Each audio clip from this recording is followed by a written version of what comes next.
नमस्कार मित्रों, मैं राकेश कुमार कोरोना क्लासेस के इस नए यूट्यूब चैनल में आप सभी छात्रों का हार्दिक स्वागत है।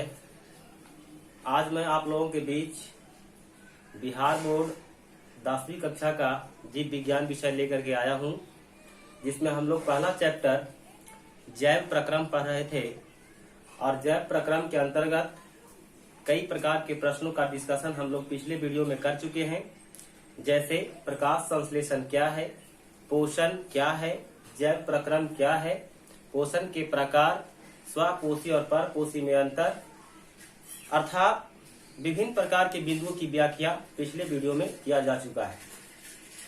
आज का जो प्रश्न है मेरे मित्रों, आज का सवाल है कि अमीबा में पोषण किस प्रकार से होता है। अमीबा में पोषण किस प्रकार से होता है, सचित्र वर्णन करें। किस विधि से होता है, सचित्र वर्णन करें, ये आपका सवाल है। इस प्रश्न को बताने के पहले थोड़ा सा पूर्व का बिंदु हम व्याख्या कर दें। जैसा कि आप जानते हैं, पिछले वीडियो में बताए होंगे कि प्रकृति के आधार पर परपोषण की 3 विधियां होती हैं। पहला परजीवी और दूसरा मृतोपजीवी। पहला परजीवी और दूसरा मृतोपजीवी और तीसरा प्राणी संपोषण। प्राणी संपोषण। तो परजीवी किसको कहते हैं, ये पिछले वीडियो में बताया है, लेकिन फिर भी सुन लीजिए। दो जीवों के बीच परस्पर वैसा संबंध, दो जीवों के बीच परस्पर वैसा संबंध जिसमें एक जीव को लाभ और दूसरे जीव को हानि होता है। इस तरीके से परिभाषा बताए थे। और आप इसकी परिभाषा ऐसे भी दे सकते हैं कि अपने पोषण के लिए, कोई भी जीव अपने पोषण के लिए दूसरे जीवों पर आश्रित रहता है, उसी को क्या कहते हैं, परजीवी। परजीवी मुख्यतः 2 प्रकार के होते हैं, अंतः परजीवी और बाह्य परजीवी।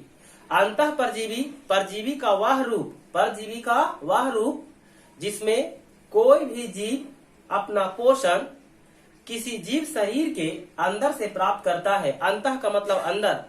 अगर पोषण, कोई भी जीव अगर अपना पोषण अंदर से, किसी जीव शरीर के अंदर से प्राप्त करता है, भोजन अगर किसी जीव शरीर के अंदर से प्राप्त करता है, तो उसको कहा जाता है अंतः परजीवी। और अगर अपना पोषण किसी जीव शरीर के बाहरी हिस्सा से, बाहरी भाग से प्राप्त करता है, तो उसको हम लोग कहते हैं बाह्य परजीवी। ये सभी की व्याख्या हम पिछले वीडियो में कर चुके हैं। इसके बाद है, जैसे परजीवी हो गया, परजीवी के 2 प्रकार हो गए, अंतः परजीवी और बाह्य परजीवी। सबका एग्जाम्पल पिछले वीडियो में दिया जा चुका है। मृतोपजीवी के बारे में थोड़ा सा सुन लीजिए। परजीवी का वह रूप जिसमें अपना पोषण मरे हुए जीव जंतुओं, सड़े गले पदार्थों के माध्यम से प्राप्त करते हैं, जिसे मृतोपजीवी कहा जाता है। अर्थात वे सूक्ष्म जीव जो अपना भोजन सड़े गले एवं मृत जीव जंतुओं के माध्यम से प्राप्त करता है, उसी को कहा जाता है मृतोपजीवी। जैसे कवक है, जीवाणु है, विषाणु है इत्यादि। प्राणी संपोषण। तो प्राणी संपोषण क्या है भाई?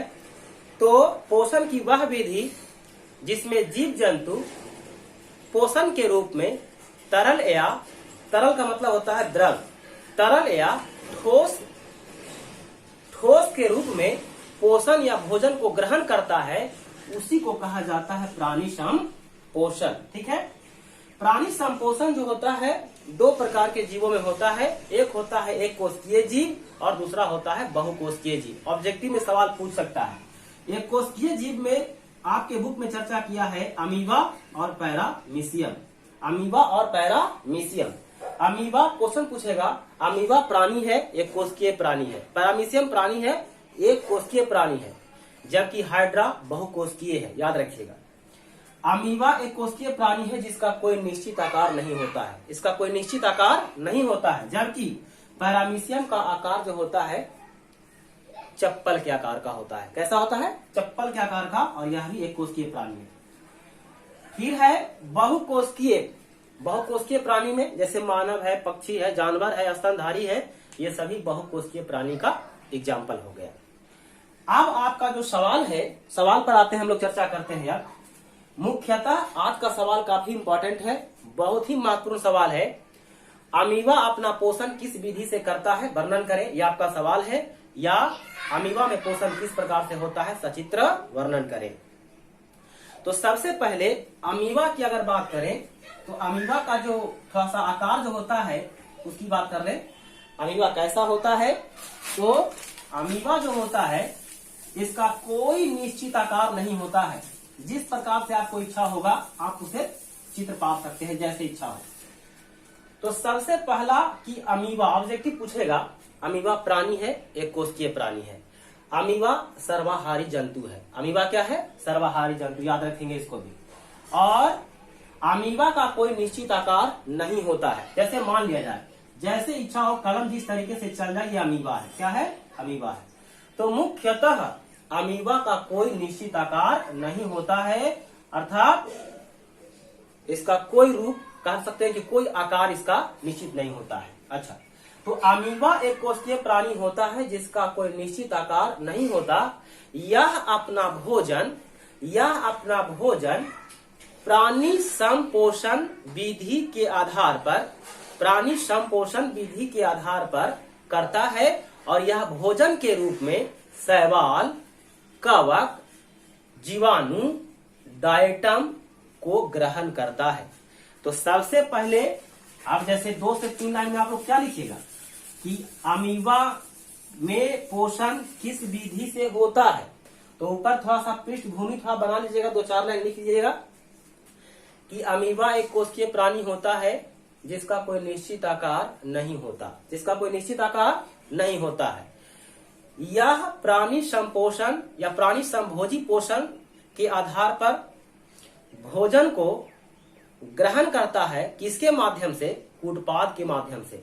और भोजन के रूप में क्या क्या ग्रहण करता है? तो भोजन के रूप में शैवाल है ना, डायटम, कवक, जीवाणु इत्यादि, ये सभी को भोजन के रूप में कूटपाद की सहायता से ग्रहण करता है। तो सबसे पहले 4 लाइन याद हो गया। जो अमीबा होता है, अमीबा में पोषण की अगर बात करते हैं तो सबसे पहला अगर हम बिंदु इसमें देंगे अंतर्ग्रहण। अंतर्ग्रहण का मतलब भोजन को वो अंदर करता होगा। अंतर्ग्रहण में क्या होता है? जब अमीबा किसी भोज्य पदार्थ के संपर्क में आता है, जब अमीबा जैसे अमीबा को भोजन मिल गया, पानी में तैरते हुए प्राप्त हो गया, तो जब यह किसी भोज्य पदार्थ के संपर्क में आता है, अमीबा जब यह किसी भोज्य पदार्थ के संपर्क में आता है तो अपने कूटपाद को आगे बढ़ाता है। अब देखिए कूटपाद क्या है भाई, देखेंगे। अमीबा अपने सतही स्तर का मतलब हो गया, अब जैसे ये संरचना है, अब ये संरचना ये जो इस तरीके से दर्शाए है, इस तरीके से ये जो संरचना है ये सतही स्तर है। तो सतही स्तर पर जो अंगुली नुमा संरचना बनाता है, अंगुली नुमा इस तरीके से देखिए गड्ढा, अंगुली नुमा संरचना बनाता है, उसी को कहा जाता है कूटपाद। क्या कहते हैं? कूटपाद कहते हैं। अंगुली नुमा जो संरचना बनाया उसको क्या कहते हैं? कूटपाद। और कूटपाद क्या करता है? अब जैसे यहाँ पे भोजन है, शैवाल है, कवक है, जीवाणु है, विषाणु है, अब इस तरीके से इसमें ये प्रवेश करेगा, जाएगा। तो ये कूटपाद करता क्या है कि चारों ओर से इसको क्या करता है? घेर लेता है। चारों ओर से क्या करता है? घेर लेता है। अर्थात ये आंगुली नुमा जो संरचना होता है अपना ढक्कन को क्या करता है? फिर बंद करता है, अर्थात चारों ओर से इसको घेर लेता है और घेर करके प्याले नुमा संरचना बनाता है जिसे फूड कप कहते हैं। जिसे क्या कहते हैं? फूड कप कहते हैं। और आगे चल करके इस तरीके का जो संरचना था कूटपाद, आगे चल करके यही जो है खाद्यधानी या खाद्य रिक्तिका या रसधानी के रूप में परिवर्तित हो जाता है। जिसमें देखिए अब मान लेना कि ऐसा संरचना था, इस तरीके से था, अब इस तरीके का संरचना यहाँ पे इस तरीके का संरचना है, इस तरीके से बना, अब ये जो है इस तरीके से ये बंद होकर के बीच में चला जाता है, इस प्रकार से हो जाता है। तो कहने का मतलब भोजन पहले कहाँ था, कैसे गया, उसके बाद क्या हुआ, 4 प्रोसेस हुआ यहाँ पे। इस तरीके से भोजन बाहर था, कूटपाद बना, कूटपाद को आगे धीरे धीरे करके आगे बढ़ाया, फिर ये बंद कर लिया, इसके बाद ये अंदर चला गया और ये बदल जाता है किस रूप में? तो खाद्यधानी या रिक्तिका के रूप में परिवर्तित हो जाता है। अब ये जैसे अभी हमने कहा कि अंतर्ग्रहण में क्या करता है अमीबा, कि जैसे ही अमीबा किसी भोज्य पदार्थ के संपर्क में जाता है, अमीबा भोज पदार्थ के संपर्क में जाता है तो अपने कूटपाद को आगे बनाता है या आगे बढ़ाने का वो कार्य करता है और उस कूटपाद की सहायता से भोजन को चारों ओर से घेर लेता है और एक प्याले नुमा संरचना बनाता है जिसे फूड कप कहते हैं। और यह जो है आगे चल करके खाद्य रिक्तिका का निर्माण करता है। किसका? खाद्य रिक्तिका का निर्माण करता है और इसी खाद्य रिक्तिका में अमीबा का पाचन होता है। अमीबा का जो भोजन होता है उसका पाचन होता है, याद रखेंगे। तो क्वेश्चन पूछेगा कि अमीबा भोजन ग्रहण करता है किसके सहायता से? कूटपाद के सहायता से। और अमीबा का भोजन का पाचन कहाँ होता है? तो खाद्य रिक्तिका में। कहाँ? खाद्य रिक्तिका या खाद्य धानी या रसधानी में होता है, याद रखिएगा। अब यहाँ पे जैसा कि अभी मैंने क्या कहा कि अमीबा एक कोशिकीय प्राणी होता है जिसका कोई निश्चित आकार नहीं होता है। यह अपना भोजन प्राणी संभोजी पोषण के आधार पर शैवाल, कवक, जीवाणु, डायटम के रूप में कूटपाद की सहायता से ग्रहण करता है। अब भोजन को याद रखेंगे मेरे मित्रों कि भोजन को जिस विधि से वह ग्रहण करता है उसको फाइगोसाइट कहा जाता है। फैगोसाइट कहा जाता है, याद रखेंगे। भोजन को जिस विधि से वह ग्रहण करता है उसको कहते हैं फैगोसाइट। अमीबा अपने सतही स्तर पर अंगुली नुमा संरचना बनाता है जिसे कूटपाद कहते हैं और कूटपाद भोजन को क्या करता है? चारों ओर से घेर लेता है और घेरने के बाद प्याले नुमा संरचना बनाता है जिसे फूड कप कहते हैं, जो आगे चल करके यह खाद्य रिक्तिका में बदल जाता है और इसी खाद्य रिक्तिका में भोजन का पाचन होता है। अब इसके बाद आगे की ओर हम लोग चल रहे हैं। पाचन की बात करते हैं। तो अमीबा में अंतःकोशिकीय पाचन होता है। कौन सा पाचन? अंतःकोशिकीय पाचन। अब भोजन का पाचन होगा तो कैसे होगा, ये भी सोचना है। तो करता क्या है अमीबा कि अमीबा अपने शरीर से भोजन को पचाने के लिए कुछ एंजाइम का स्राव करता है और वह एंजाइम का नाम क्या है? तो पेप्सिन है, ट्रिप्सिन है और एमाइलेज है। पेप्सिन, ट्रिप्सिन, एमाइलेज एंजाइम का स्राव करता है जो भोजन को पचाने का कार्य करता है। अच्छा, अब भोजन का पाचन होता कहाँ है? तो खाद्य रिक्तिका में या खाद्य धानी में। और इस प्रकार से ऑब्जेक्टिव को याद रखिएगा। अब पाचन के बाद चलते हैं अवशोषण।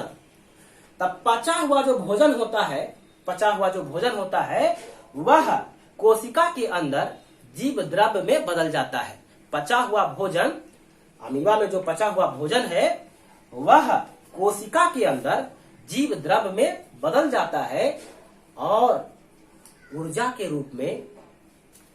रूप में खास करके कह सकते हैं ग्लाइकोजेन के रूप में वह संग्रह हो जाता है, लिपिड्स के रूप में संग्रह हो जाता है। तो अवशोषण हो गया। अब है बहिक्षेपण। बहिक्षेपण का मतलब ये कि जो अपच पदार्थ होता है, जो अपशिष्ट पदार्थ होते हैं, जो बचा हुआ जो अवशिष्ट होता है, अपशिष्ट जो गंदे पदार्थ होते हैं, उसे अमीबा कह सकते हैं अपने शरीर से बाहर निकालने के लिए अमीबा में कोई खास अंग नहीं पाया जाता। जैसे मानव है, जीव जंतु है, जितना भी उत्सर्जी पदार्थ होता है उसको निकालने के लिए सबका अलग अलग अंग होता है। लेकिन जितना भी गंदा पदार्थ होता है, अपच पदार्थ होता है, अमीबा में कोई खास अंग नहीं होता है कि अपच पदार्थ को इस अंग से निकालना है। अपच पदार्थ को अमीबा अपने शरीर के किसी भी भाग से वह गंदे पदार्थों को बाहर निकाल देता है। इस प्रकार से अमीबा में पोषण विधि की क्रिया संपन्न होती है। फिर से एक बार थोड़ा सा सुन लीजिए। जैसे बिल्कुल कैसे लिखिएगा आप लोग, इसको कलम और कॉपी निकाल लीजिएगा। लिखते कैसे जाइएगा? अमीबा एक कोशिकीय प्राणी होता है जिसका कोई निश्चित आकार नहीं होता है। यह अपना भोजन प्राणी संपोषी विधि के आधार पर शैवाल, कवक, जीवाणु, डायटम को कूटपाद की सहायता से ग्रहण करता है। अमीबा अपने सतही स्तर पर अंगुली नुमा संरचना का निर्माण करता है जिसे कूटपाद कहते हैं और यह कूटपाद भोजन को चारों ओर से घेर लेता है और आगे चल करके यह खाद्य रिक्तिका में बदल जाता है जिसमें भोजन का पाचन होता है। तो खाद्य रिक्तिका में भोजन का पाचन होता है। और भोजन को पचाने के लिए अमीबा अपने शरीर से कई प्रकार के एंजाइम का स्राव करता है, जैसे ट्रिप्सिन, एमाइलेज और पेप्सिन इत्यादि। ये सभी एंजाइम का स्राव करता है। इसके बाद अमीबा अपने अपच पदार्थ को बाहर निकालने के लिए शरीर के किसी भी अंग से वह बाहर निष्कासित कर देता है। अमीबा में गंदे पदार्थों को निकालने के लिए उसके पास कोई खास अंग नहीं होता है। इस प्रकार से अमीबा में जो पोषण क्रिया विधि जो है संपन्न होता है। अमीबा का थोड़ा सा जो चित्र है उसको थोड़ा सा देख लीजिएगा आप लोग। जैसे ये अमीबा का चित्र है, ये भोजन है और अमीबा में अग्रनीमा जो संरचना बना इसको हम लोग कूटपाद कहते हैं और धीरे धीरे यह सिकुड़ता है। इसके बाद ये खाद्य रिक्तिका का निर्माण करता है और इसी खाद्य धानी या खाद्य रिक्तिका में भोजन का क्या होता है, पाचन होता है। तो ये चित्र भी आप लोग बना लीजिएगा। इस प्रकार से इस प्रश्न का उत्तर जो है समापन होता है। बहुत बहुत धन्यवाद।